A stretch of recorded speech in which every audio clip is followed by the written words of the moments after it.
of Excel to talked about using it for data collection and no, you talked about data collection, building from the scratch, and or then you talked about how to save as well. Using saved or saved as well. For the first time, you have to click on the browse, pick where you want to save and all. So we then moved on to the Excel environment. So you spoke about ribbon and all. When you turn off the ribbon, right, what it represents. But you always advise that you should put it on show tabs and command so that while you're working, you're not slow. You're both seeing the tab, you're seeing the commands, so you can use them. And we spoke about, so we stopped basically at the formula bar using Excel for simple calculations. So we're at sum, that's addition, before the class ended. All right, it's a wonderful one. Mr. Jolly, I know network was actually disturbing you, but I know you grab one or two things. Please, can you tell us, even if it is one line sentence, what you learned from that class?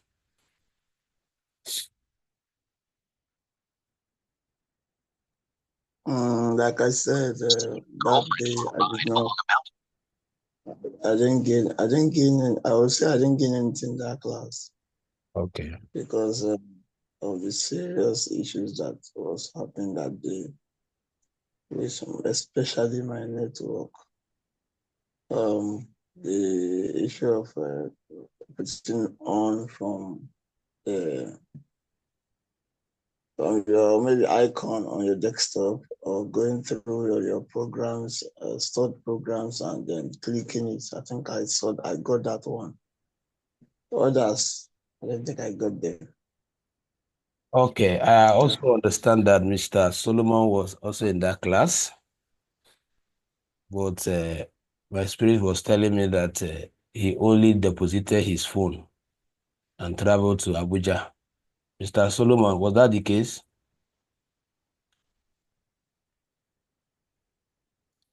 Mr. Solomon, hope you have not done the same thing this morning.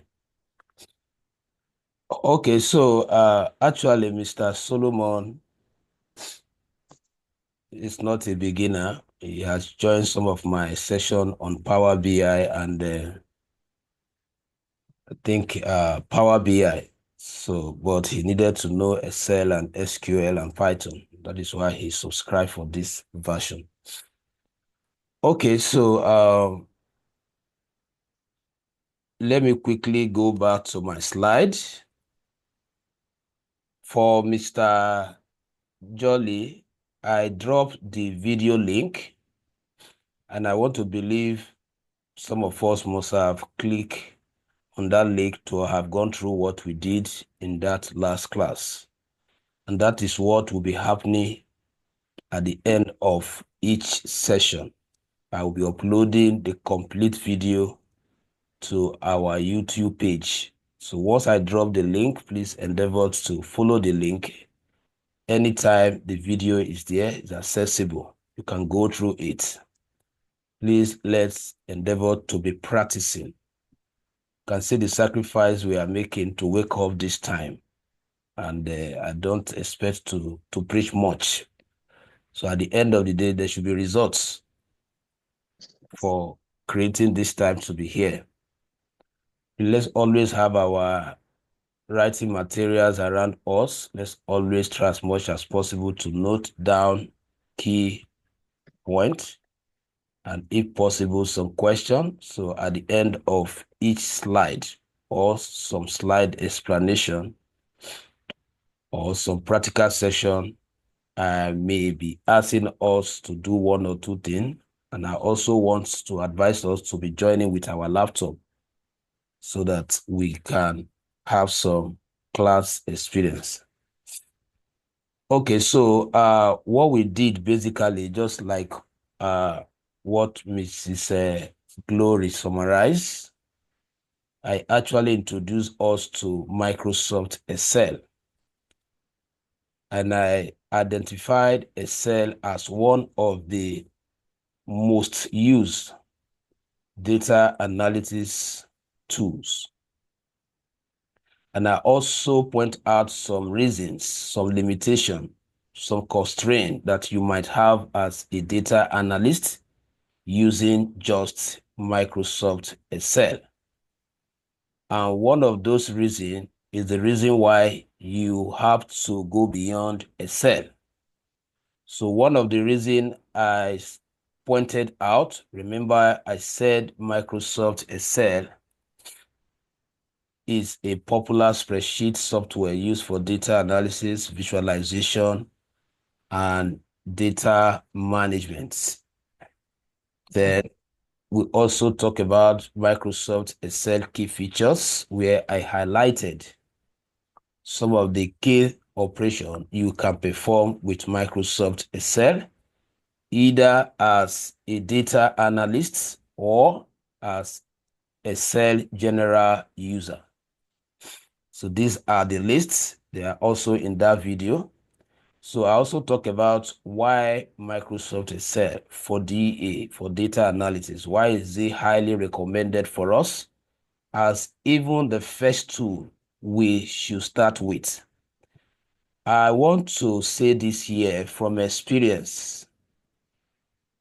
If you miss the knowledge of Excel in data analysis, you will not have good foundation in other tools. I believe some persons that have been in this field trying to learn from another source will confirm that. Excel is the bedrock. Excel is the foundation. All the data analysis technicality, you are expected to have absorbed them in Excel. So when you get to Python, most of the things, most of the ideas you must have generated from Excel, they are what you are actually replicating. So Excel gives all the foundation. I said this so that you can take this very serious. I know from experience, students can be very curious at times. When they are in a particular program, their mind is already traveling to another more advanced program instead of them to pay attention to grab everything possible from that very one before advancing. So that is why I have to chip in that advice. Please, let's focus. You learn Excel as if it's the only tool you want to use for data analysis. When you give it that kind of concentration, I can tell you when we get to Python, those other ones, they are very simple. And that is why there are some background that I will have given us here that will make us to work faster when we get to other one. So that is just an advice for us there. Then why Microsoft Excel for DA, we highlighted all this, that it can be used for data cleaning, data visualization, and the rest of them. Then we discuss the limitation of Microsoft Excel for data analysis, and the main constraint is data size. Excel cannot handle, per sheet cannot take more than 1,048,576 records. So which means that as a data analyst, once you are given a data set that exceeds that number that I just mentioned now, you have no business using Excel. So that itself, that scenario has automatically disconnected Excel from the whole scene. You have to think of another application or another tool that can handle more data sets. Complexity limitation, so there are a lot of complexity there, and scalability limitation. So all these, we highlighted them. I just want to glance through them. And then I also talk about when to use Microsoft Excel for data analysis when your data range, talking about the number, is within 100,000 rows, simple data analysis, data visualization, and then quick exploratory data analysis. So these are the best criteria to know whether to use Excel. Then after that, we now discuss how to load Microsoft Excel on our computer. And we also started explaining the interface, the features in Excel. So at this point, we now switch to Microsoft Excel. So just to quickly recap how I got to this interface, I told them that for you to access Microsoft Excel, there are two basic methods. It's either you, as a user, you create an icon on the window interface that will always help you to access Microsoft Excel easily, or you go through the search bar or the search box where you have to use the keyword to search it out.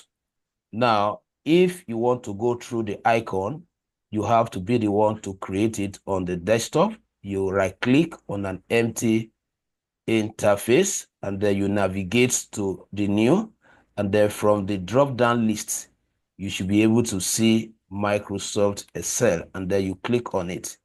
So henceforth, you have Microsoft Excel represented here. So whenever I want to visit Microsoft Excel City, all I need to do is to board this car by right-clicking on it and selecting what? Open, or just double-clicking on it. Double-clicking means to double-tap the left button of your mouse, and that automatically walks us to Microsoft Excel. Then I also pointed out the implication of using this option. This option that I use, it is referred to as shortcut method. And when you use shortcut, there are some valuable templates that you can take advantage of that the method must have bypassed. So therefore, the right way to access it is either you click on the Windows Start button, and then if it is pinned there here, as you can see it here, or most time the recent use applications are the ones that are pinned here. But if it is not here, you can just click here and search it out with the keyword ES. Once you type it, it will display Microsoft Excel, and then you click on it, and that will prompt you this startup page. So this is referred to as startup page because from here you can decide what kind of environment of Excel you want to access. So I told you that all these one outside this, they are called templates. They are already built structures by Microsoft Excel, probably to give you an idea of how certain things can be done.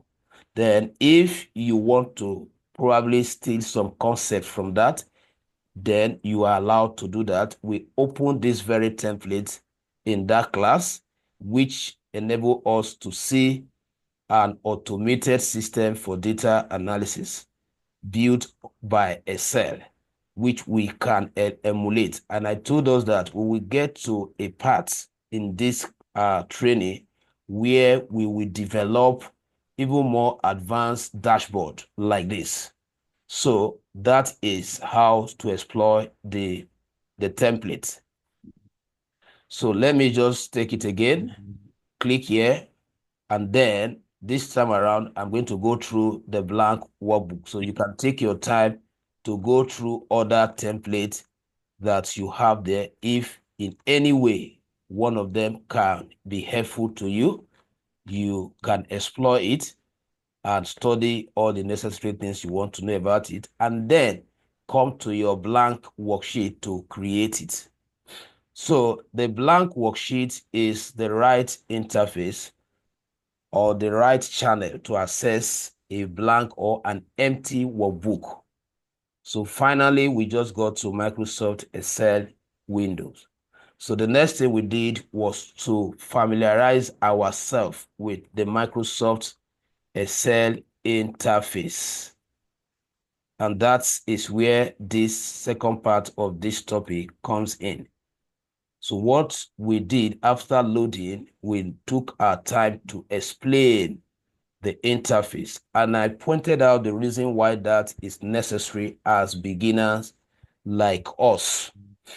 Now, the reason is that for you to develop certain confidence, whenever you are approaching computer application for the very first time, it is advised that you take your time to understand the windows of that application. It's just like somebody taking you to an environment you are not familiar with. There's no way you will start doing things like the people that have been there for a very long time. And if I take us straight to working with data, there are some of us that will be wondering, what is this? What is this? What is this? Their mind will be calculating that, and that will cause a lot of distraction. So to settle that, we started explaining the interface, and I started with the very first part, which I'm navigating at the moment. The whole of this part, starting from this icon, it does not include this, starting from this customizer down to where you have book one, down to where you have this button. We refer to that as the application title bar. And the application title bar actually offers users certain things they can do with the command on it. We started by acknowledging what is this section telling us. This section is telling us the name of your book. The whole of this electronic spreadsheet is referred to as your book.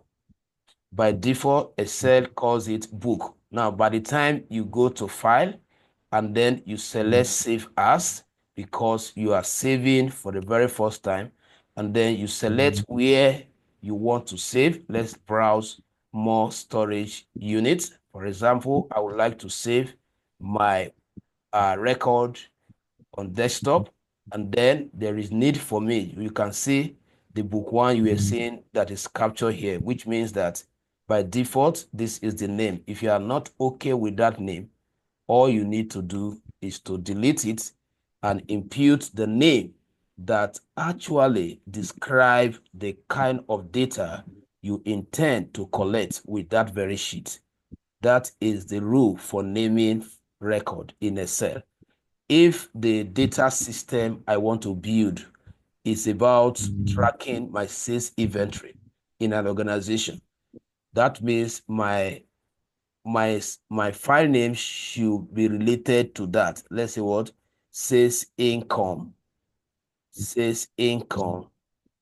book. So always use a name that suggests the content. Now, I also talk about passwording, securing your worksheet to avoid intruders. Now, how do you do that? You click on the tools. Instead of clicking on save, you click on tools so that you'll be able to access general option for you to password it. Your password can be combination of letters and numbers, or just number, or even just letter. I can even use a single word as my password. Then make sure that whatever you enter in the first text box should be repeated in the second text box. I also spoke about read-only recommended. I said when this option is checked, it means you are saying that the third party, the person you probably forward this record to, can only read, can only open and see the record. He or she cannot alter it.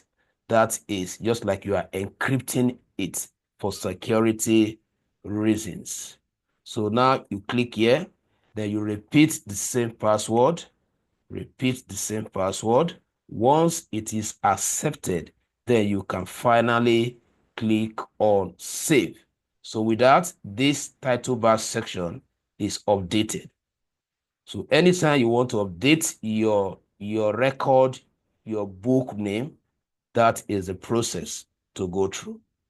Then I want to, okay, let me just run through everything we did, because I know the video is there. So let me not give room for questions here. Now, I'll also talk about these buttons here. They are very important. Every application you are learning, you must know the navigation buttons. These buttons are designed to help you to manage the entire application environment. This one helps us, which is called the ribbon, The ribbon display helps us to turn on and turn off the ribbon. The ribbon in this case include the tabs and the commands that comes from each of them whenever they are selected. All right, so how do I manage the ribbon? If you click on auto hide, it removes all the tabs and their command from the screen. Then if you go back and select show tab, that will activate only the tabs. So which means that if you are working, for example, and you need any of the function inside any of the tab, you have to expand it before you can access it. And then once you are through with that, once you click outside, it will collapse it back just because you activated just tab. So the professional way should be that you activate both the tabs and their command so that you can still have access to each of them even while you are still formatting your entry. So we have this as our minimize. Minimize is a computer term that means you should take off the application environment temporarily from the screen. Once I click, I have switched from Microsoft Excel to PowerPoint. If I click on the one of PowerPoint, I have also switched from PowerPoint to my window interface. And now that is where the knowledge of this comes in, which is called the taskbar. So the taskbar helps us to track all the program we are currently running on the computer screen. So if you navigate here, you see the Excel icon. All you need is to what? To hover on it and click, and that brings it back. So that is the function of what? The minimize button. A practical effect of it is that it allows users to switch from one window to another. Now, the next icon, which if you look at it carefully, there are two buttons in one. So the first time you click will give us a function called restore down. And to restore down is a computer term that suggests reduce the current window interface. And when that happens, the benefit is that you are opportune to see more than one window. Right now, we are viewing only one window on the screen. Once I click on it, look at what happened. I am viewing two windows at the same time. I am viewing part of Microsoft window, and I am also viewing part of Microsoft Excel. 1 minute, please.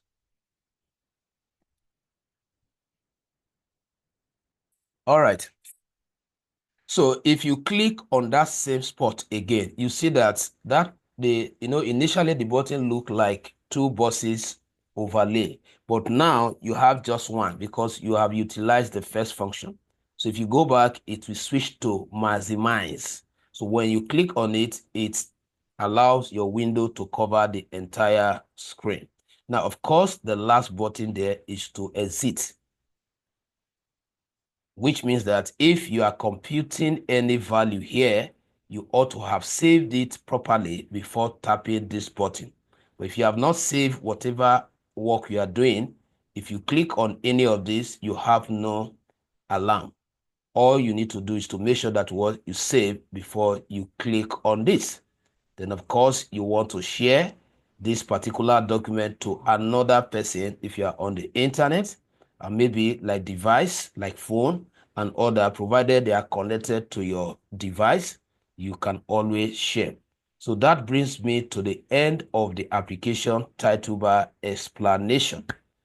So the next interface, the next part of Excel is this very part that I'm also navigating at, starting from file to help.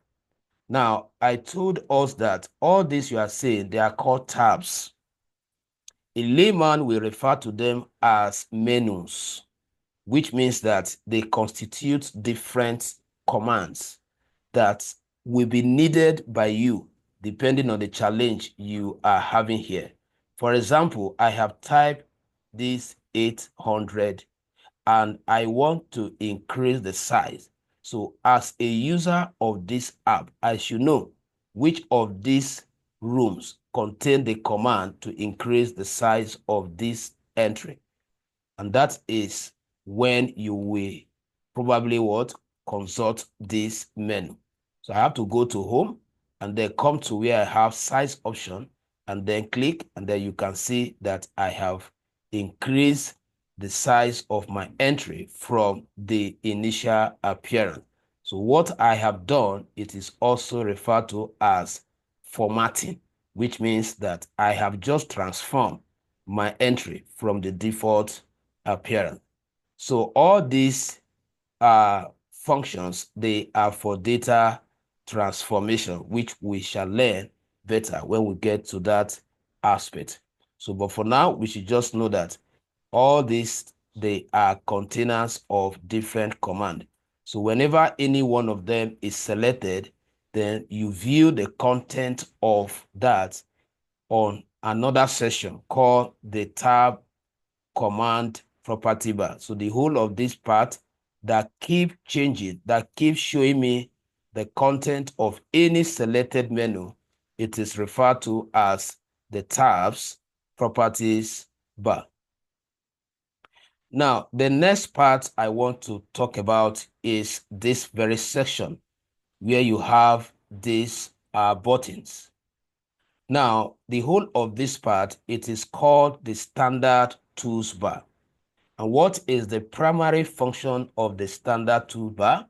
The standard toolbar actually helps us to program the often used command. For example, this icon represents save. This one represents undo, which means that taking one step backward. This one represents taking another step forward, which is called redo in computer term. And then this is the customizer. This is what enables us to update this particular session. Now, let me take off everything so that you know that you can be given a computer where the last user must have turned off all the important command. So how do you bring them? In no condition, this icon will not be there. It cannot be removed. So you will always find this particular icon. So if I want to program the save, because I know there's no way I will work with this application that I will not save. So what I need to do is to click here and then activate the save icon. Now, what I have done is to create shortcut for saving, which means that if I don't want to go through this shortcut, I can get it from file and click on it here. So what I did, I consider coming here as a long process. So as an expert, I just created an icon here. Now the same thing again, I know there is no way I will not want to retrieve my previous record, probably to continue from where I stopped. So for that reason, I will not want to go through file and select what open. So I will simply click on what open. I have also programmed shortcut for accessing my previous data. So you can go on and on. So depending on the priority, you can be bringing them. Now, peradventure, there is a particular, just give me 1 minute.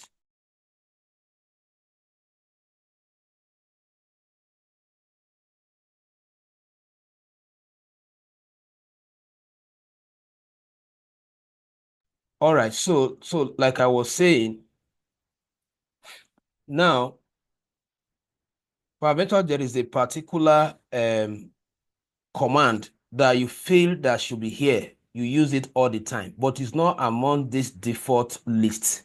So how do you activate it? You go to more command, and that will take you to the program, what we call buffer. So the buffer in this program is just like the program library. Let me use that term, program library. a program library is a collection of the program function where those functions are stored. So the programmer that programmed this application store all the function in a particular storage, which is what I am referring to as the program what library. Now, these are the ones we have activated. Now, the reason why we came here, because from the default list, probably we could not access, let's say, create chart. So now I want to add it. So all you need is just to select it and click on add. So you have just migrated it. Now let's say you want to also, you can't find this there, this format painter, because it's very important. We are going to use it when we get to the data collection and transformation section. So click on it and add it also. Now, once you are through with that, how you implement it is for you to simply click on what? OK, to select OK. So once I click OK, you see that what? The whole of the status bar has been updated with those icons representing each of those commands. So I want to ask here if there's any question before I proceed, because I know I have exceeded where I stopped in our last class. Question, please. Just 1 minute for question.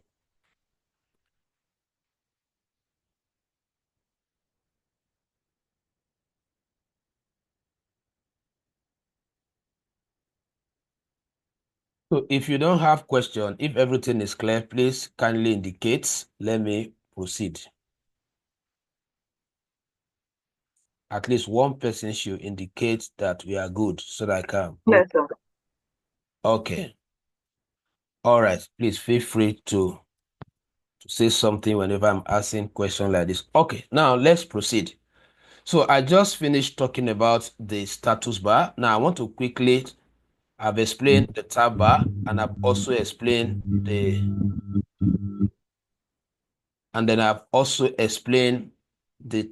property bar. Now let me quickly go straight to this formula bar. The formula bar is very essential to us because most of our calculations are based on what we can do with the formula. Now the formula bar is actually divided into two parts. The two parts are the range part. The whole of this place is referred to as the range or the argument. The argument. Now let me explain what that term argument or the range means. Now, I told us that in a single sheet like this, we have 1,048,506 rows, which means that if you start counting 1, 2, 3, 4, before you get to the last one, you must have counted 1,048,576. So which also inform us as data analysts that this is a very large framework. It can accommodate over 1 million records. And that is the key reason why Excel is recommended for data analysis. Nobody recommended Microsoft Word or PowerPoint. PowerPoint is just for presenting your findings. But Excel is recommended because of the spreadsheet. So the reason why it is referred to as a spreadsheet is that it has a very large, wide workspace that can receive a lot of record from a user. So I want to quickly show us how you can see the last row, which means how I can jump from the first row to the last one to confirm that figure that I just mentioned. All you need to do is to click probably on the first cell and then hold down the control button on your keyboard and then press the arrow button. If you check your keyboard, there is what we call the arrow section. I believe every one of us here should be able to identify that. We have about 4 different arrows. We have the left, the right, the top, and the bottom arrow. Now, if you hold down the control button and press the down arrow, it will automatically move you from the first row to the last row. So you can see this is where I got that value from. So if you move from here, there is no longer space. So if you keep entering your record from the top, once you get here, you have exhausted the whole sheet. Then you have to think of adding another sheet to continue from there. So we can actually have 1 million plus here, and then another 1 million plus here, another 1 million plus here. That is how you increase the volume of your record. But you know what? That is not professional. We are expected to work with a single file. A single file. We are not supposed to split the record, because when we start drawing insight from the data, if you are drawing insight from the set of record in sheet 1, your analysis will not be accurate, because there are still some record here that you cannot at the same time get the insight from. So that is the reason once it exceeds one sheet, you are expected to advance to either Python or SQL or even Power BI, which take more record than Excel. Now, if I want to go back to the first row, you hold down that same control button, and then you press the up arrow button, and that will automatically take us back to the beginning of the row. So these are some technical skills you must have as an advanced user of Excel. A basic user of Excel will be doing things like this. This is what the person will be doing. Is going to the 1 million row. It's only God that knows when he or she will get there. So you should know all these techniques. There are a lot of them that I will be chipping in as we progress with this class. So each time I perform them, take note of them. They are very important. They make your work faster, you knowing these technicalities.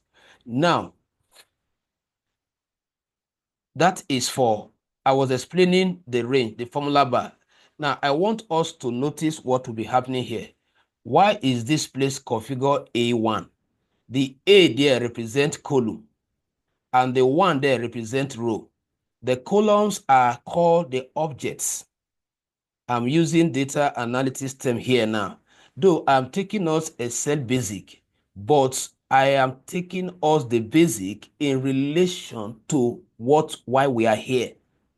So I may be using some term to explain this basic thing. For example, in layman, if you are in maybe Excel basic class, which has something to do with data analysis, I will not tell you that the columns are the objects. I would rather say the columns are the label or the headings or the title. But here, columns are called objects. There is what we call data frame in data analysis and data set. You should be able to differentiate them as a data analyst. When you say data, pardon me for the case, data frame and data set, because I'll be using these terms and I expect you to understand. There is a thin line differentiating data frame from data set. Data frame, you are emphasizing on the length and the height of the data set you are given. And the mathematical formula for calculating the frame of your data, the length and the height of your data, is the headers, the title. For example, if I have a customer name as one of the attributes or the object, and then I have product name, and then I have gender. Now, what I'm saying is that the frame, the length of my data is this. So each time you use, or let's say you have some record here, let's say you have Prosper, we have a Loho, and then here, sorry, yeah, this customer name, yeah, product name, let's say we have laptop. This, we need to get all this right. We have mouse. Now, if you are asked as a data analyst that what is your data frame? In other words, the person is concerned with what is the length of that data, because the length of that data and the height of that data sometimes determine the numbers of insights you can draw from that data. So if I am consulted as a data analyst to analyze data for a company, how do I know how much to charge? I should focus on the data frame. If you are given a data set that have up to 20 headings, you shouldn't charge the same with a data set with what? Just 2 headings. Because a data set of 2 headings, it means that you are limited in terms of what? Drawing your insight from that data. So let's just register that as a reason why you should know data frame. So the data frame is this. And in this data frame, we have things that makes it up, which are called the object and the series. The data object in this data frame, there are 3 headings. The data series in this data frame, they are the record. So that is why I use the word data frame. Now, the data set means, data set here, we are talking about the collection of the attribute, which are the object or the heading and the record. Well, let's take that away from there because we have explained that to be the what? The heading. So data series are basically the records, the values you must have collected under each of the columns. They are to be referred to as data series. So that is just to explain the difference between data frame and data set. I was still going to be using these terms, so don't bother yourself. You get to know them better. I just want us to have that idea before we get to where we'll be using them majorly. Now, you can see here the configuration have changed from when it was here. So the interpretation is that within the 1 million plus row, you are currently in row 1. Because the worksheet is very large. How do I know at a point in time, how do I know where I am? Since I just showed you that the worksheet is very wide, this is where you have an idea of where you are within the worksheet.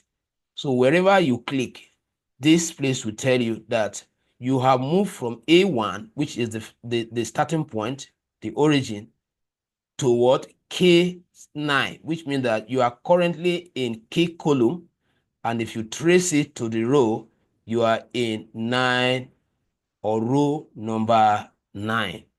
Now, we are still on the formula bar. Now, this next section here is called the function section of the formula bar. And the main function of this section is to display the content in the cell. All these boxes, they are called cells. I also refer to them as variable. When we get to Python, we will know what is called variable. But since we are working with an application now, we should know that this cell, they are equivalent to what we know in programming language or programming languages as variable. In programming language, the word variable means a container that stores value, which are not built in the program. They are containers that are used to receive external data into the program memory, which is called the cache. Now, in this case now, since this is an application, this cell represents variable, and a variable must have a name and the value and an assignment operator, which is called this. So now what we are saying is that these are empty containers that are expecting values from you. That's the reason why we are going to learn data collection, so that you know how to impute value inside these cells that we are referring to as variables for holding data for you within the framework or the spreadsheet. Now, how do I know the name of the variable? The name of the variable is K6. If I click here now, what is the name of this variable? The name of this variable is J what? 6. So that is the essence of this. Now, this section that I said is the functional aspect of the formula bar, help us to display the value in the variable. Why is not showing anything? Because you have not imputed any value here. Now let me select this one, this variable that have value. Once you click, you can see it. It's giving us the location update and also telling us what you stored there. Now, once I move out, it becomes empty. Now, outside this section, if I have like 900 here, and I'm asked to do a simple mathematical calculation, which says I should add these two values together, and then, or even let's say I have series of value and I'm asked to total them here. All I need to do is to click on this FS, which means to insert a function, and that automatically brings out this dialog box where I can choose the function I want to use. So in this case, we are using some function. So once you pick your function, you click OK. And that automatically what prompt us to another dialog box where we are expected to supply arguments or input or parameter. What does that mean? Excel is asking you that yes, you have just activated a summation function, which is primarily used for summing or summarizing value. Now, please, can you show me where those values are? The values you want me to add up. Can you specify the location? That is the argument. That very location where you have the value on the worksheet, when you trace it to the column and you trace it to the row, that is the argument where the value is. And how do you reference it? Just click on this icon and then go and touch the value. You have just called what? The argument, the location, the variable with the value you want to sum up. Then you click here to what? To take it back. And then you click here to call the next number. And then you also click here. Then you click here, click here to call the last number. Then once you have called all the number, you implement or execute your function by clicking OK. And then automatically you get your result here. So what have just happened is to prove to you and I that Excel is basically for calculation. Any question?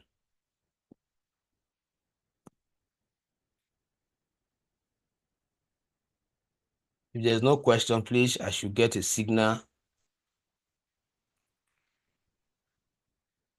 Thank you, sir. Hello. Yes, sir. We only request that you try to not to be too fast, because sometimes if one gets one thing, you've gone to another one. So that's just my request. Okay. Thank you. Thank you very much. Yes, I will actually slow down, but you know, it is called crash program. So we have to be time conscious. At the same time, all these things I'm explaining, I refer to them as basic. So I don't want us to dwell too much on this basic so that we can reserve the precious time for the main analysis. So, but I will try my best. Probably I understand that some of us, these are first time. Okay, thank you for that, sir. Now, what I actually did is to explain the role of this. But if I don't want to go through that as an expert, what I will do is for me to construct my formula by myself, which means that I will just type equals to and type that SUM. Once you type SU, it will bring out the list of the functions stored in the program library. The reason why you are seeing them popping up because they are already created and stored in the program. So almost all the inbuilt function we shall be using, we are not the one introducing them. We are only invoking them from the program library. So once I type the SUM, then all I need to do is to double click on it once I've found it to complete the function declaration. So once you double tap, you have just completed the activation of the function. Now, the function is asking you the argument number 1, number 2. Now, call the value. All you need to do is to highlight across all of them and press enter. You see what we got through this now. You can see the few seconds that I use to get it here. This one is faster than this because this one you have to start calling the values one after the other. That is why when you are learning this or any of the app, always try and understand some techniques that makes your work faster. It's very important in computing. Okay, so I believe that is clear as an alternative way of summarizing value if you don't want to go through the insertion of the functions. So for example, we also find the average and the rest of them like count over there. So if I also do equals to, and I say what? Count. Once I type count, it brings out all the functions stored with the keyword C. And then all I need to do, if I'm counting numbers, then I will use this count. If I'm counting string, for example, I'm counting this laptop and mouse, which are text, I'm going to use count A. If I am counting empty cell, I'm going to use count blank. So let me just run through some of them. So if I double click here to complete the function activation, and then it's also asking me for the argument that capture the record, the value I am to count from which range, from where to where. So if I highlight the whole of this range, and I press enter, a cell have counted them to be what? 4 item. Now, if I also want to, let me put what? Count then numbers. Now, there's a challenge here. You can see that what I type wraps behind this particular cell. So how do I increase the column? Just trace the line to the top and then double click. It will automatically what? Adjust it. A layman will be doing something like this, will be manually dragging it. But as an expert, you should know that you can just double tap and that will do what we call auto increment of that column. Now, if I want to do test counting, there's a formula for that. Count. I cannot use count. I will use count A. That count A means what? Count any type of data. Then this is where I have test. Let's say I want to count this range. If I press enter, it will count them to be 2. Let's assume I want to try a cell. I want to know a cell sensitivity, and I decided to use count in the place of counting string. A cell will tell you that you have no value there. So that is the difference between using count and count A. So I just want to quickly talk about these few things, and then I continue from where I stop.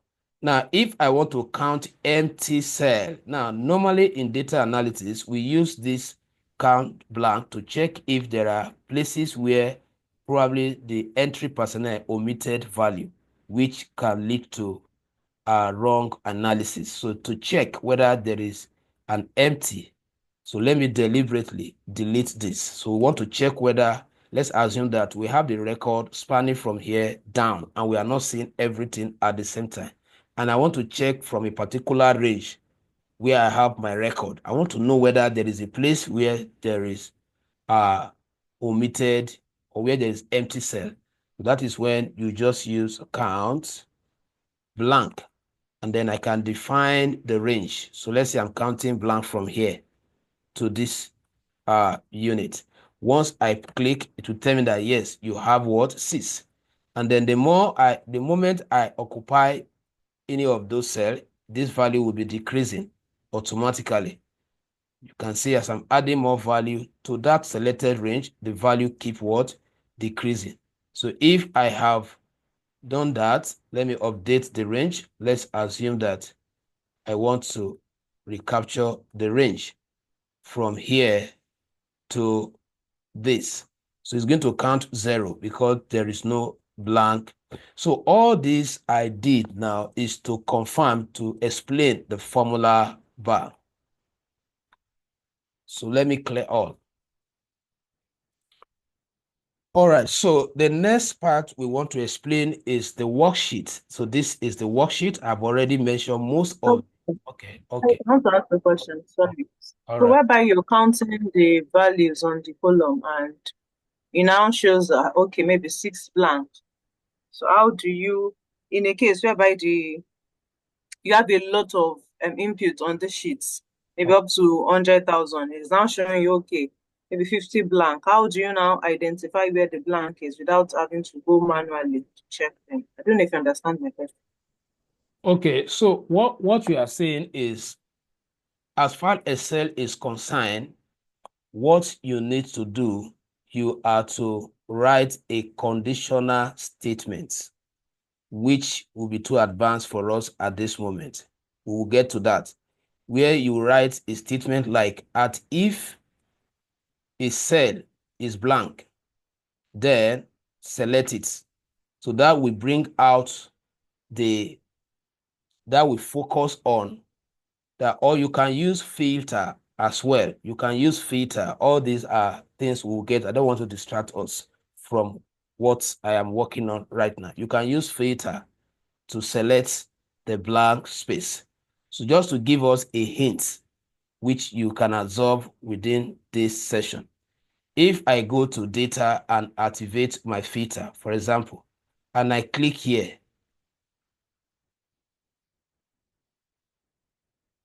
you will have options here. So let me take my header from here. So the reason why the filter selected that, because the headers were not in the first row. So if I click here now, you can see it now. So if I click here, then let me not use it. Let me use where I have value here. Here, I can go to test. I can say equal to. If you select equals to, now let's say I want to select only value that starts with P, or let me say this, and then test filter that begin with P. So we're going to use a logic like this, but in a conditional statement method. So if we remove this from here, so the best way we understand it when we get to data, let me not distract us. We will use conditional statements. So if I go into that now, that might distract what we are trying to achieve now. Okay, so I was talking about the worksheet. So the worksheet, I have already explained most of the features there. So I will just officially recognize them, and then I move to data collection. Now, the worksheet is your electronic book, which we use or which help us to collect or impute value in Excel. The worksheet is the whole of this space. Is the framework, is a platform that help us to hold our data while we are drawing insight from them. The worksheet is made up of different components. The column, which I've already explained, which are for creating attributes or objects. The rows are the horizontal spaces labeled with number. Then the active cell, this cell that is thicker than other is called active cell. So the primary function of it is to always indicate where your next entry will appear. Once you type anything, where that active cell is, that is where it's going to display. That is why it is called active cell. Then we have on the,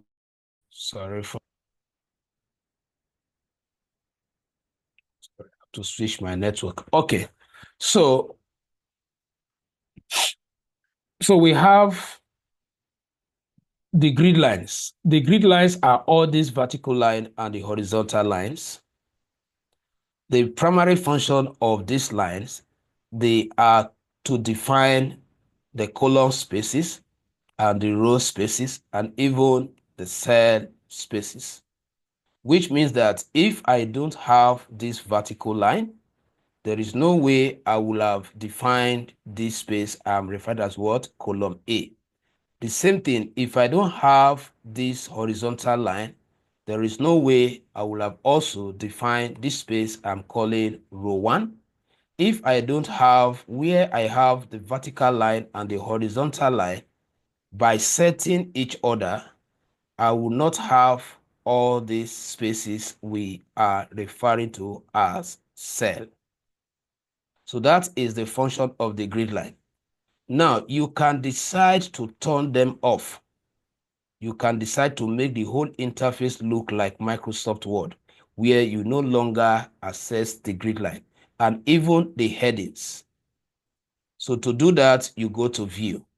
Now, these are the two. Even the formula bar, you can turn it off. If I click here now, you can see that what? I no longer have access to my formula bar. So in case it happens, always know that you go to View tab and activate it back. If I don't want to be seeing all these label, A, 1, 2, 3, they are called headings. So you click here, you remove them. If you want them, you click them. Then if I don't want to see the grid line, then I remove what? The grid line as well. I can decide to work on this kind of what? Blank workspace. So that is how to control the grid line. So the grid line, they are part of a cell interface feature or part of the workbook or the worksheet. Now,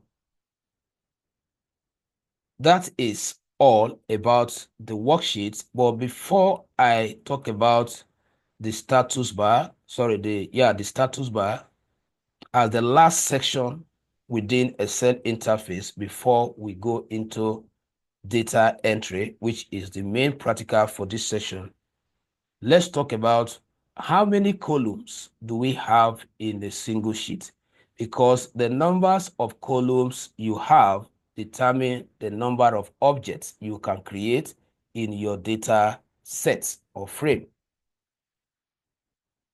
Just like I told us that in a cell, we have over 1 million rows, which means that you can capture up to 1 million record in a single sheet. If I am also asked, probably during an interview, that how many headings can be created in a single sheet of a cell, you need to also know.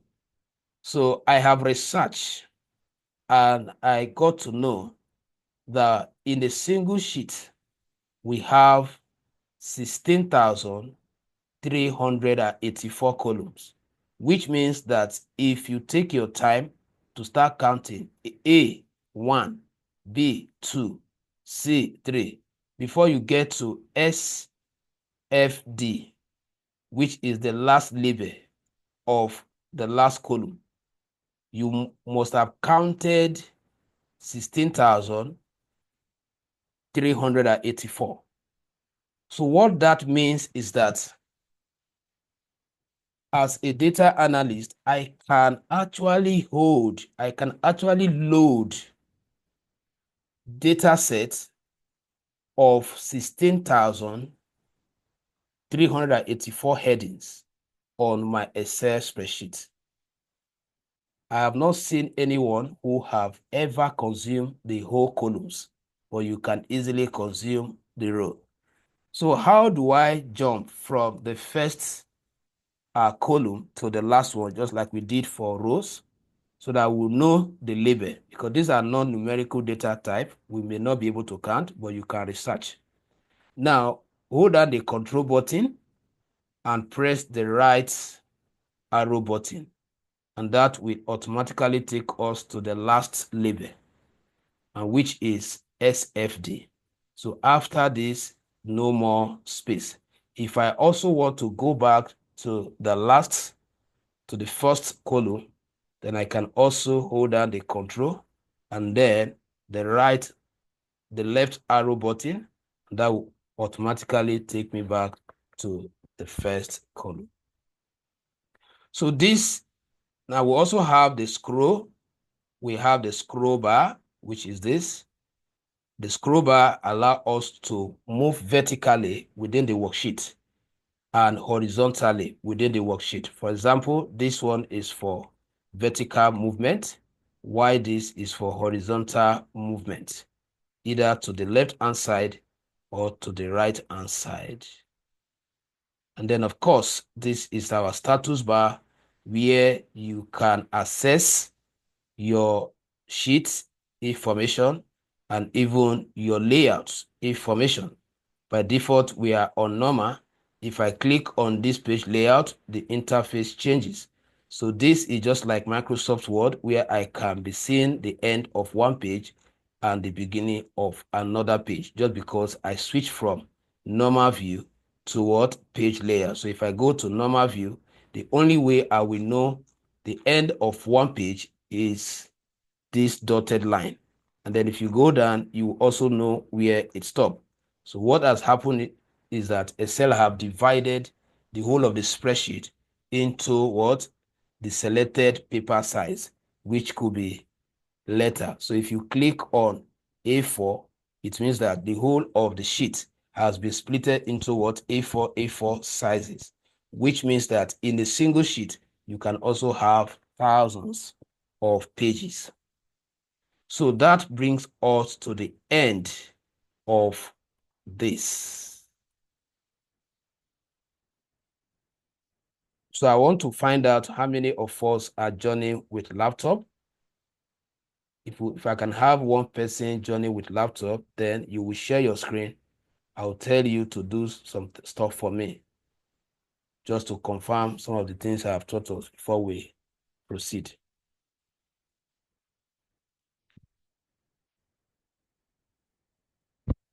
The next topic will be data wrangling.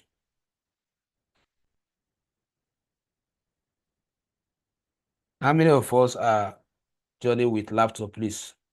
Miss Gloria, are you joining with your laptop? Mr. Jolly, are you joining with your laptop? Yes, sir. Okay. Mr. Jolly, are you joining with your laptop?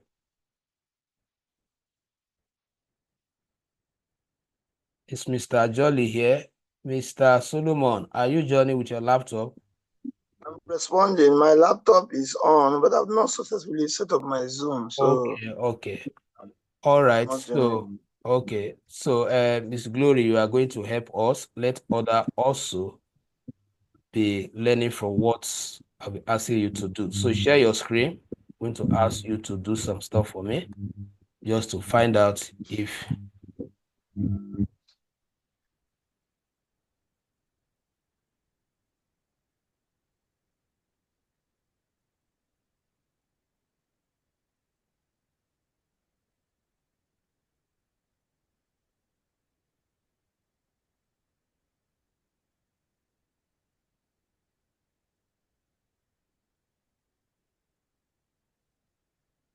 okay. Okay. Wow, you have a huge data set here. Or just go to an empty sheet for me. Just open an empty sheet.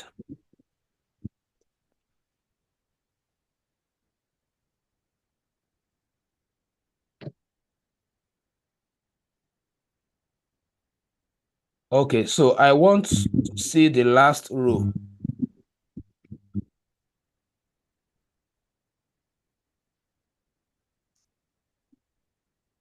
I want to see the last row. I don't want you to be manually scrolling.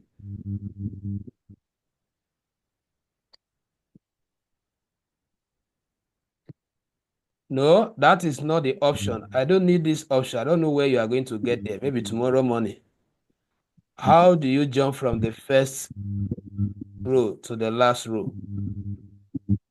Okay, what did you do? Please, can you tell us? Sorry, initially I forgot. So my hand was on shift. I didn't see, but it's control and then the Okay. arrow down. Okay, so Mr. Jolly, please, can you tell us how to go back to the first row? Just tell us what to do. control. up arrow. Okay. So please, Miss Glory, help us to do that. So be his operator since it's not with his laptop. Please, can you go back to the first row? Like he said, okay. So, Mr. Jolly, you also tell us how we can view the last column. Control and the right arrow. Okay. Mr. Solomon, I hope you are here. Coming to you soon.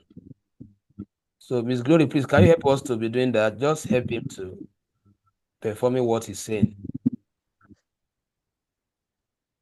No? We want to see the last column, labeled SFD.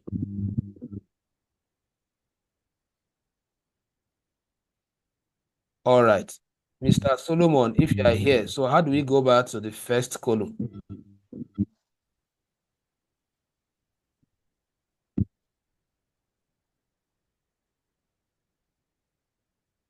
Okay, so let's assume Mr. Solomon is not here. So, Mr.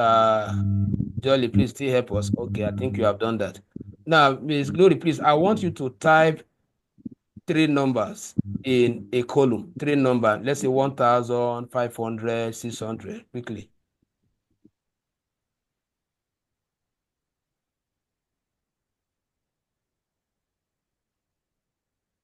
Now, Mr. Jolly, please, I want to sum up these three numbers and put the answer just immediately after the last value, which is 600. Please, can you help us to put the active cell immediately after the 600 cell?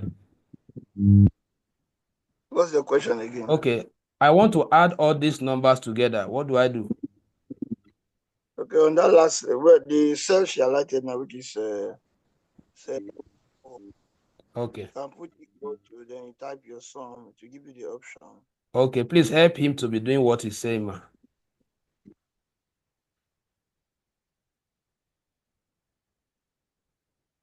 Sorry, I didn't hear him. What did he say? Cell A4, select cell A4. Okay. You can select, then equal to sum. No. That is not the Equal. option. That is not the option he's giving you. Please don't follow that option. Follow the one he's telling you. Okay. I'm not following the FX, so Yes, so she have, equal to that cell, equal to, not plus, equals to Okay. sum. Type sum, SUM. Okay, select your SU. Please put U. Okay, click it. double click. Then I three cell A1 to A3. Yeah, After So I think what next? What next? I can try that. I think you should click equal to, enter or something. Oh yeah, press enter. Let's see. Press enter, ma.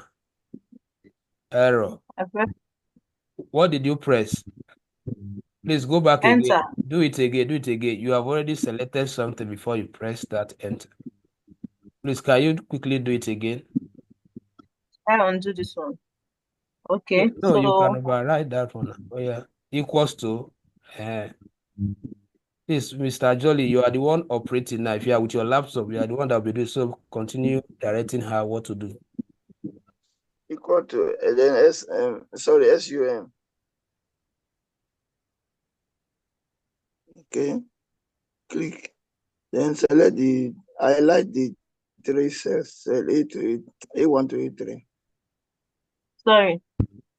Highlight Sorry. to There's A3. already an error. Sorry. You said okay, I've highlighted. Okay, enter.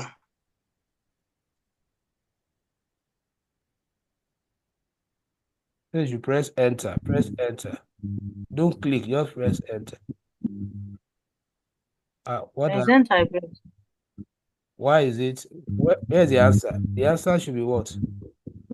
What's the answer here? It's like you duplicated. You duplicated the. Is that was not what you did though? You did something else. You don't do it again. You duplicated the entry. Okay. So from some, so I should highlight these three, right? Yes. Okay, so from there, He's the one it's giving talking me now. error. He's the one Yeah. talking now. Mr. Say that she's not What doing the right thing. Just continue guiding her. command is not correct because the result she's getting not what we want to get. It's not something it's supposed to Mm. say. But I know that you have to do that equals to sum. Then you have to select what you want because it's going to give you a query telling you what you want to sum. You have to tell you what you want to sum. So, but maybe our teacher can take us further from there. All right. Let me see what you are doing. Press enter. Press enter. You should go now. Press enter, man. That is the answer. What's now the difference from what you have been saying? Maybe she was pressing something else on the keyboard. So, Mr. Jolly, please try and rectify your laptop so that we can practice, because there are times we will just meet just for interaction like this. Okay, so you can unshare your screen. Let's go to the next aspect of the class. So that will be the I want to last ask, one. You, you have can I ask questions? a question? Yes, sir. Yes, sir. Go Yes. ahead. Go ahead, sir. No, say when you're typing, as you can see, it always aligns to the right. What Okay. if you don't want to align to the right? That's one question. Then number two, I didn't get the difference between data frame and data set. I don't know if it's proper to ask that question here, but I need to. You see, I'm curious about it. I didn't get it when you were explaining it. I was just trying, but you were very. Okay.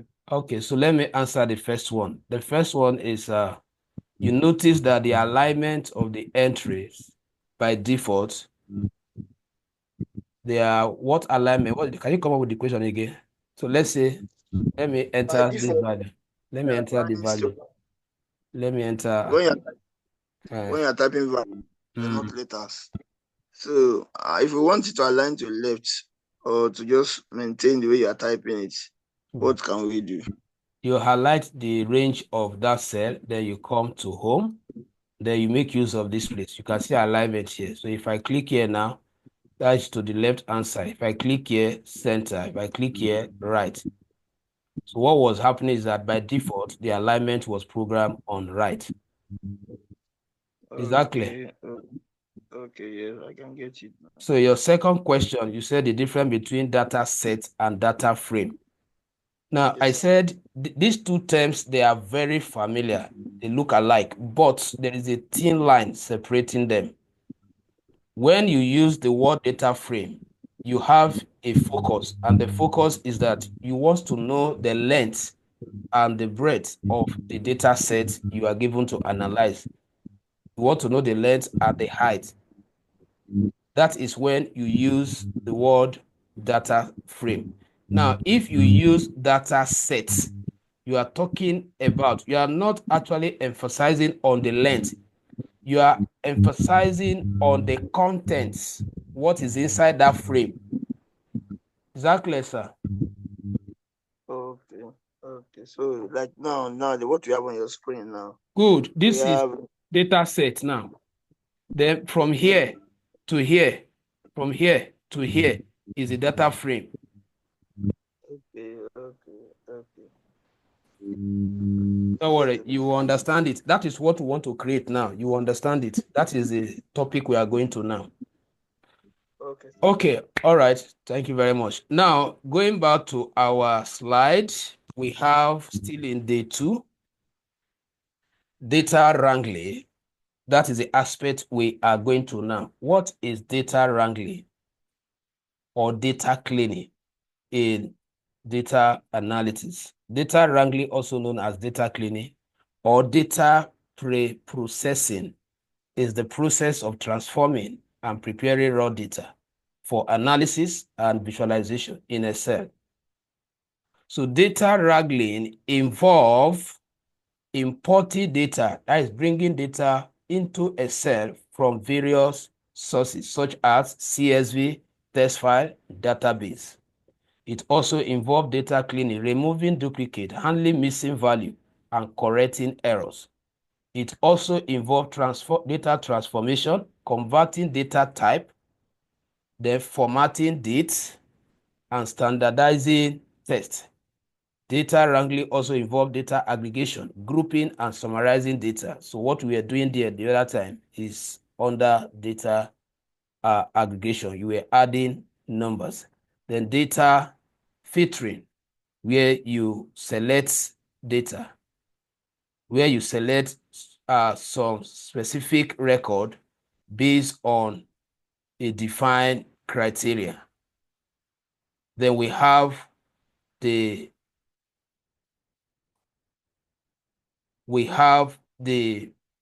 data sorting also. That is where you deal with the arrangement of your record, either in ascending order or descending order.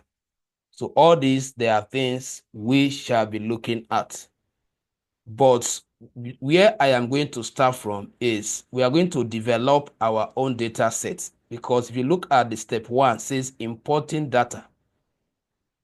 So there is a website where we can actually get sample data that are well structured, data that probably were collected from companies or organization live events that will enable us to have proper analysis.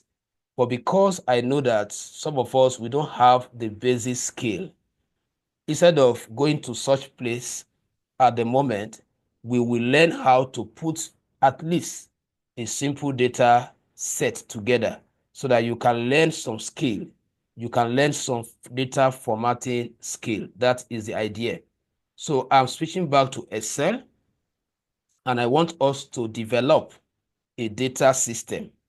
We are just using this as an example to learn data entry in Excel. So the topic right now is data entry and formatting. Now, what is data entry? Data entry means when you open a blank sheet like this that come with no value, how do you compute your value? How do you collect your data on it directly? That is what we are looking at. Now, there are factors that should drive you whenever you are collecting data. And one of the factors is that you must have an objective. What type of data do you want to actually collect? If this happens to be a supermarket and I'm asked to track my sales, then it becomes sales inventory. If this happens to be a supermarket and I am asked to track my expenses, it becomes my what? Expenses data. So you must first of all identify the type of data sets you want to collect, because each data set is like capturing an event that happened in the past or that is happening at that moment. So just for the purpose of this class, I am choosing to create a data system that could help a supermarket operator, that could help maybe a boutique or a businessman or a businesswoman to record his or her daily transaction. In other words, I am developing a reporting system that will always report what happened per transaction. And that is called sales inventory. So to start with, I am to create the description of that data set. What is the description? The description is what? I am creating an inventory, sales inventory. Now that sales inventory, I'll simply go to, remember, you must have set up your worksheet. You must have considered your margin either to be normal or to any of this. So let's work with normal. You must have also chosen your orientation, which means how will you like the record to be structured, either vertically or horizontally. Now, because the data set I want to create we have up to 12 different objects or columns. I'll prefer using what? Landscape, so that I can capture more of it on a single page. Then my paper size, I can work with A4 for now, because that is the most used paper size when it comes to handling office file. Now, I want to write the heading of this data set. So I'll go to Insert. So from Insert, you navigate to Text. So from Text, you go to Word Art, and then you can use any of these symbols. So let's assume I'm using this, and then I type, this is a sales inventory record. Let's just put it this way. So I can take it by clicking on the borderline, not the middle, the borderline. Now remember, what we are learning right now is data collection / data transformation. When you are collecting data, there are two skill sets you are acquiring at the same time. You are learning how to impute the value, and you are also learning how to process, how to transform. For example, I want to change the size of this entry. So what I will do is to go to Home. You can see that I have started consulting the tabs functions. I will first of all bold it, and then you need to work with some color. Work with good color that probably have a way of designing your data system. Then I want to reduce the size. So I either follow this channel to increase the size, or I continually clicking on this to increase it, or here to reduce. Then I want to move it, because this is a word art test. You cannot use this alignment to control this test. This is a graphic test, so you can do your positioning by yourself. Now I want to type the record description. So this is sales inventory. So the next thing is to enter the time frame, which is very important, the time frame for this record. And the time frame is, I can say, what will I use? I'll say accounts. Let's say accounts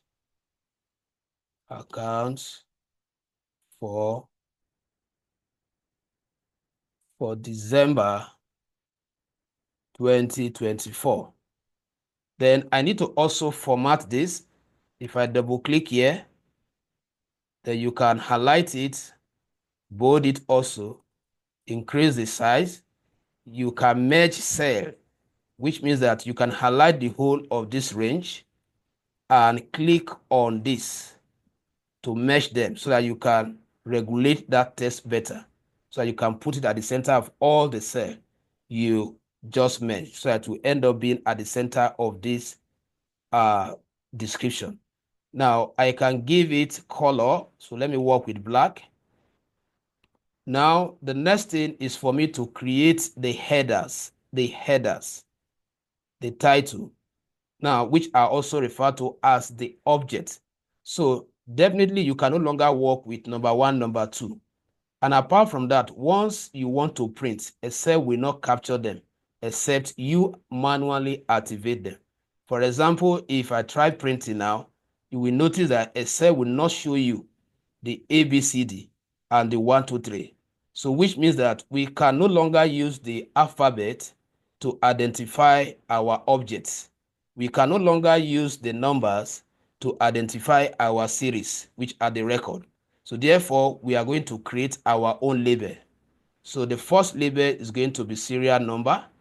The second label is going to be, now I am generating these features based on the target. The target is that at the end of the day, this report, this system should be able to account for the total number of transactions per day, should be able to account for the name, the date of transaction, should be able to account for the name of the customer, should be able to account for the quantity of item they purchase, the name of those items, and so on. So every attribute I am introducing, there is a purpose. So this attribute is to explain, is to report the ID, which means what? Number one, number two. Then the next one is date, which is to report the date of transaction. The next one is products. So let me just collect the customer basic detail before the product basic detail. So for that, let me go for products name. I am abbreviating to avoid expanding my column here now and then. Now, the next one is product name. Product, not product, customer name rather, because we said we want to capture the customer basic detail before the product basic details. So customer name, I would like to also know the gender. For analysis purpose, I would like to know the gender so that at the end of the day, I will know which gender actually have more interest on the products we sell. Then I would like to know the contacts of each of these customer. Then I would like to know, if possible, the states they are from. So it not depend on you. You can expand it, but I just want to stop here. Then let me go for product details. For product, I'll start from product name and then followed by the quantity of the product, the rate, that is amount, that is per one, how much one is going to cost the customer, and then the total cost or the total price, since we are selling the total price. And then we would like to also give us some discount. The reason why I'm introducing all this so that we can learn how to construct some of these argument function or query functions. Now, total price, then we would like to VAT them. So let's say VAT, and this VAT is going to be based on a calculated percentage. So let me quickly add it as part of the description. So the percentage, sorry, I think we should have discount. Let's assume we want to give them discount of 20%. So you add it to that column description.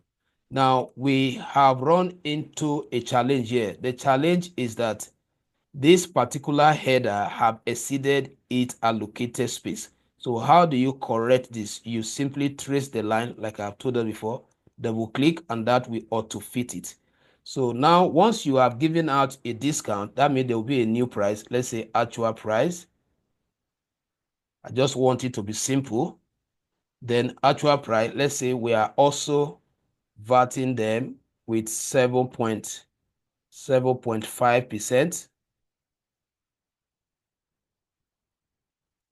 Also auto fit the column. Then of course the deposit, we are running accrual type of business where they have to pay installment, so they have to deposit. And then let's also specify the percentage of the deposit to be they must deposit 60%. And then we also auto fit. Then of course, let's say what balance, since they are not paying all. Okay, so with this, we have just created all the objects or the features. So the next thing is for us to transform them to make them look unique from the record that will be coming under each of them. And how do we transform? This is formatting now. We are collecting data. We are also transforming them for better presentation. Now, I need to highlight the whole of this heading. So instead of me highlighting like this manually, I will just simply hold down select where I want to start from, hold down the Control and the Shift, then press the right arrow key. A cell will automatically select a cell on that row where you have content. That is why it stops here by itself. It knows that there is no value here. Then after that, I'll come to my Home tab, bold them, then click here, if possible, give a kind of background. What you are doing now, this is analysis. You are trying to break down your data structure. You are trying to give somebody easy focus to this session. That is what you are doing. Then if you like, you can add underline if you don't have intention of activating the grid line. For example, if I preview it, you will notice that I have good arrangement. Now, if I don't want the underline, like I said, you can remove it. Okay, so that is for our object or features generation. We have just generated the heading. Now we want to go to the record creation section. We want to create the record under each of these columns. Let's assume that I have currently 5 customers that I want to impute their sales. Then I'll start by entering 1. So that one is to give a cell an example that I want the number to start from 1. So how do you now autofill? You click on that cell where you have that one typed, then navigate the insertion pointer, which is the big plus, to the dotted edge. Then hold it down and drag down. And then once it generates the same number, click on the icon beside the last number, and then you see this option. From this option, select field series, which means it should give you what? A kind of a serial number. Now, but the challenge we are having here now, we are having alignment issue. The content are totally off from the description. So how do I solve this? This is going to also affect other one. So I will just resolve it on the area that I intend to use by selecting it like this. And then you go to your home, then come to this alignment section, then click here. So with this, you have aligned the entry with the same alignment of the features. Then I will go to my date. I am saving. You are pressing Ctrl S. Sorry, sir. I'm Okay. sorry. Sorry, just a sec. Sorry, please. Sometimes when I'm imputing a large data to autofill, even when I drag down, I don't see that option of fill series. I don't know what happens. It's your Especially when my data is large. Sometimes if you don't see it, it means your Excel version, the feature is not responding. What we are saying is that if you highlight like this and you can't see this, right? Is that what you are saying? You are not seeing the yes, button. sometimes I see, sometimes I don't see. It's from your Excel. Update it. What version is it? I don't know. I don't It know. should Not update to minimum of Excel 2019. That is where you have some of these advanced features. It's 2019, I think. So update it. You can reinstall it. Probably it was not properly cracked. So some feature could be failing. So now let's compute our date. Now what we are doing now, we are querying columns. That is what we are doing now. And what is data query? Data query means you are taxing a cell to do something for you. But the kind of query we are doing now is called direct query. This is the kind of query that does not involve formula. We are actually supplying them direct. So now we want to query the date column. So date is a reserved word in the computer. It's already programmed in the computer system. So, but normally you are supposed to be getting this information from the invoice or the receipt. So if I am imputing live transaction, I should be opening the invoice or the receipt and be getting the right date. But because we are just assuming, so I will just assume date for now. So let's say 02/24. Now, I want to also autofill for just for us to save time. You just drag it, and that will automatically fill it. Now, this is a good challenge. Now, anytime you enter information and you see this hashes, it means that Excel is saying that there's no space. So increase the space by double clicking here so that you don't count it to be an error. That is for date. Now, let's query our, as you are doing this, you are Control S to be updating your record. Now, let's query our customer column. Now, your customer names are to be entered here. And where are you expected to get this information from? From the same invoice or probably your manual book. So let's assume in this case now that we have the following customer: Prosper, we have Rita, we have Eloho, and then to save my time, to save my time, and also to explain some AI inbuilt of Excel to you. Let's assume that after writing this set of names, the next transaction can either be Prosper or Rita or Eloho. These are the set of customers you are dealing with. I want to use this information that I've typed here to fill up the remaining space, depending on where your number is stopped. What you simply do is to highlight 3 of them, not just selecting one. Highlight 3 of them, then double click on this autofill. It will follow that same format and fill up the rest cell for you. So I'm still going to be using it. Like here, we have male, here is female, and then here is male. So I want to do the same to save my time, to use this same example to fill other empty cell. Highlight the 3 of them, double click. Then you are also pressing Ctrl S. Now to fill their contact, I will just assume, let's say plus 234. Then I fill 0. Let me just assume because of time. Then you double click, and then let me follow the format. Sorry.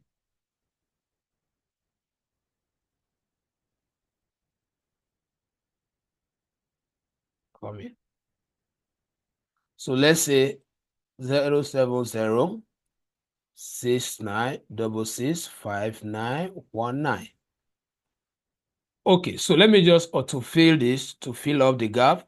Now for states, the same thing. Let's see if your customer is not from Delta, it's from Edo. Like I said, if this is a live transaction, all these details will be retrieved from your manual accounting book or your receipt. So let's say Lagos. So to save my time, highlight 3 of them and also what? Autofill. Then products they purchase from you, let's say laptop, mouse. Then let's just use these 3 products. Now the same thing, autofill to save time. So I want to get to where it's more important. Now for quantity, here is going to be unique. Your quantity, let's assume that you are instructed to range your quantity in a way that the difference between each should be what? 10-10 or 50-50. So you just start by giving a cell an example that the first one is 500. So it's going to be ranging from 500 with a difference of 100, for example. So which means that the next one will be 600. So once you have given a cell this example, you highlight both of them and double tap here. A cell will follow that format. So there will not be a kind of increment of 100. So there are times you can be given that kind of instruction. Now, the same thing with rate. We want to also what? Increase them using the same logic. Difference of 1,000, which means that this one will be 8,000. Then highlight both of them and what? Double tap here, and that gives you that increment. Then we have come to where we can no longer type our value directly. We have to construct what we call a cell query formula to be able to what? To get our total price. So calculation is involved from total price to balance. So the idea is for you to know how to use Excel to perform simple calculation and also to construct query function, because the sum you were using is an inbuilt function. But the formula I'm going to use to get all this information, they are not inbuilt. They are formula that I'm going to manufacture. And that is why they are referred to as query formula. They are not Excel inbuilt formula. Query formula are formula we construct based on what we want to achieve in order to task a cell to do something for us. So for example, we want to task a cell to calculate total price. So a cell needs these 2 arguments to calculate what? This. So we are going to start by knowing the direct formula before we finalize it with the query formula. That is the concept. Once you have an understanding of the direct formula, then it is easier for you to understand the query formula.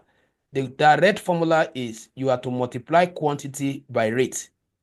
So once I have that understanding, I activate my equals to, and then I call this value, and then impute your operator. Operator are signs which are used to join your argument when you are constructing a cell query formula. So we need times because we are multiplying, and the sign is shift and 8. If you are using laptop, that is how you get your multiplication sign. So you have just referenced the value in this variable, and then you imputed your calculation operator, then you reference the next variable. So after that, you hit enter. Excel will calculate the result. So once you have gotten the first one, autofill it, it will calculate the rest automatically. Mr. Jolly, do you want to say something?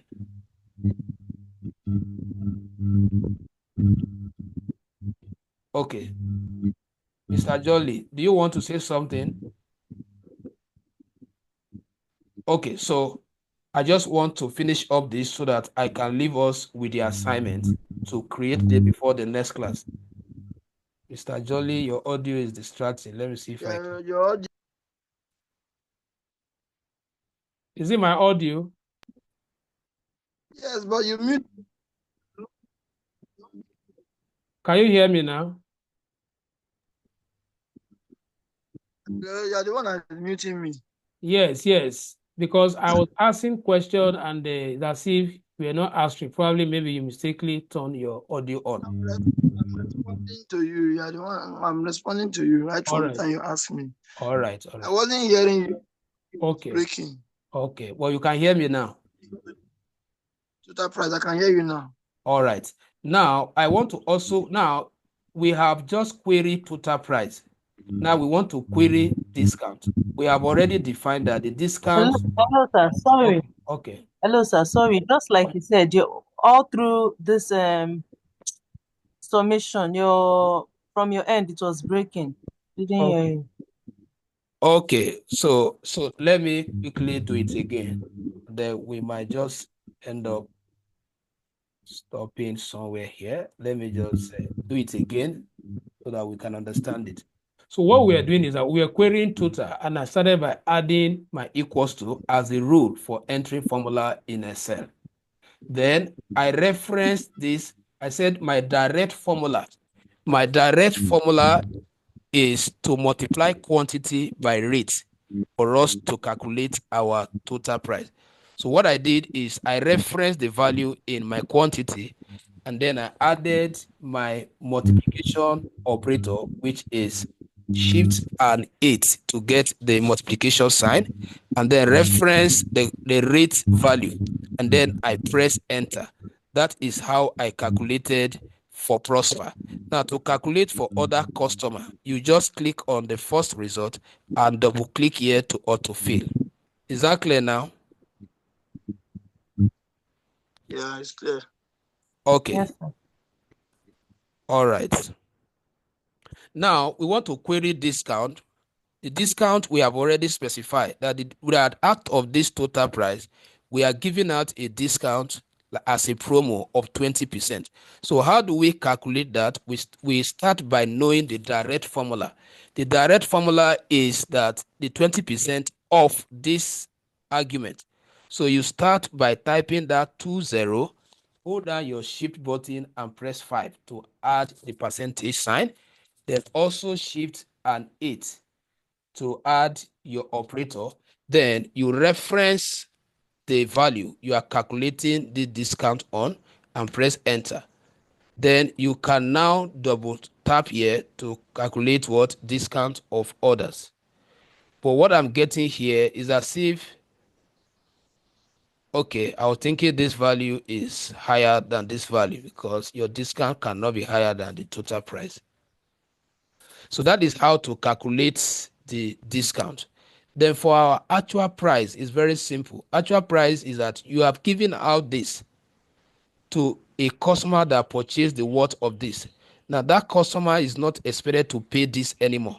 So you want to now calculate how much is going to pay you, which simply means you have to deduct this from this. So you start by entering your equal sign also, and then you start with the highest value, then insert your operator, which is minus, and then you click on this. This is what you are subtracting from it, and then press enter, and that calculates that for you. Also autofill. The same thing with VAT. You have also specified the VAT value or percentage to be 7.5. So you type is 7.5, and then you also attach the percentage sign, bring in your operator times shift and 8, and then you reference the cell you are imposing that on, which is the actual price, because you can no longer work with the total price, and then you press enter. So the next thing is you autofill. Then my deposit is the percentage of the actual price I want them to pay. So I'll start with 60%, just like we have already defined, and then bring in my operator times and reference what the same actual price, then press my enter and also autofill. So you are adding more information. Okay, sir. Sorry, I think we omitted something in this table. Okay. Actual price. Now we have to add VAT to actual price to get amount payable or price payable before we talk about what deposits. No. We are not. Because this VAT. We are not doing we are not actually doing a serious accounting here. I'm only using this to teach us how to enter and how to format data. I understand the angle you are coming from, sir. Are you hearing me, sir? Okay, no. So I'm just I'm using with you, this sir. No code. I'm just using to teach us how to collect data and how to transform data. Okay, now our balance in this case is we want to add the VAT to the actual price and deduct the deposit from it. So to perform that calculation, we start with this. Then we add our plus sign, we add this, and then we add our minus sign, then we add this, which means that we are subtracting what the person has paid from the addition of VAT and actual price. I believe that is the angle you were trying to come from. So you autofill. Then lastly, this is not accounting information. You have to format, all these are monetary value except quantity. You need to format them with either Naira sign or dollar sign. These are general numbering. So when you are through with this, you highlight all of them, and then you come to your home tab. From here, you see dollar sign by default. So you click on it. So you have just formatted the data type from number to float number, or let's say what float data type. We'll get to know all this time better when we get to Python. Now, if I want it to be in Naira, you click here. Naira is not among the top list. Click on the more, and then come here. And if you don't want decimal unit, just turn it off. And then scroll down to where you have either Hausa or Igbo or Edo. That will give you your Nigeria Naira sign. So I'm going until I find it. So I have seen this. This can be used to represent the Naira sign. Once you click, you can see that you have automatically transformed your data to that currency. So this is where we draw the curtain. Today, your assignment, I will send us the assignment via that group that I created, what you have to do. It's going to be definitely you putting something like this together. Any question?